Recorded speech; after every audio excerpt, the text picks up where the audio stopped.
রাজধানীর রামপুরা এবার জমি দখলে গিয়ে একই পরিবারের শিশু সহ ৩ নারীর ওপর হামলা এবং শ্লীলতাহানির অভিযোগ উঠেছে স্থানীয় যুবদল নেতা এসকে লিটন এবং তার সহযোগীদের বিরুদ্ধে। খবর পেয়ে ঘটনাস্থল থেকে লিটন এবং তার কয়েকজন সহযোগীকে আটক করেছে সেনাবাহিনী।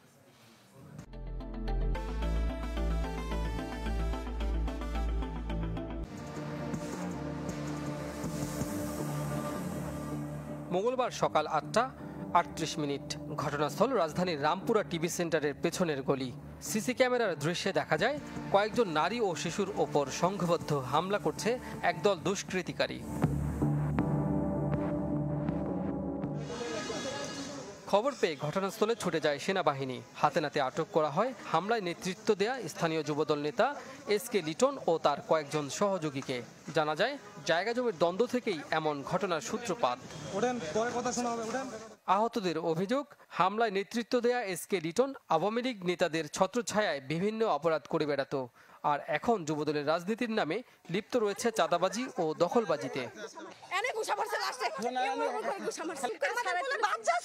বাচ্চাদের গায়ে সুতা মারছে ওরা। বাচ্চা ছিল, আমার গায়ে বাচ্চা ছিল, আমার ছোট বোনের গায়ে বাচ্চা ছিল। এই বাচ্চা সহ আমাদের নিচে ফেলায় মারছে ওরা।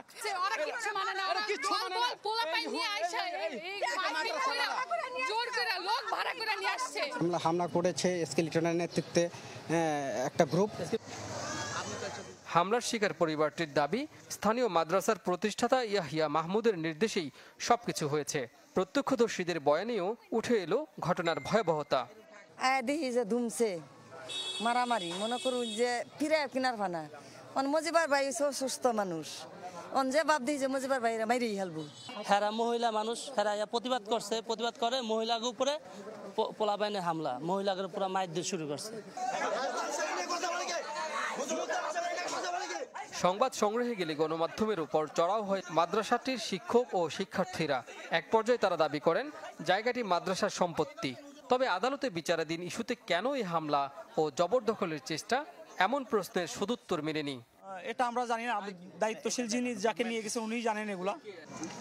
পুলিশ বলছে হামলার বিভিন্ন প্রমাণ তারা হাতে পেয়েছেন, নেওয়া হচ্ছে আইনগত ব্যবস্থা। কিছু ভিডিও ফুটেজ আমরাও দেখেছি, আমরা আরো দেখব, আরো ইনভেস্টিগেশন করব। আমরা দল দেখে আমরা ব্যবস্থা নেব না, আমরা অপরাধীকে অপরাধী হিসেবে শনাক্ত করব এবং সেইভাবে ব্যবস্থা নেব। প্রভাবশালী রাজনৈতিক দলের কেউ এই জবরদখলের চেষ্টায় জড়িত থাকলে ছাড় না দেওয়ার হুঁশিয়ারি দেন এই পুলিশ কর্মকর্তা। কাজী ফয়সাল, চ্যানেল 24, ঢাকা।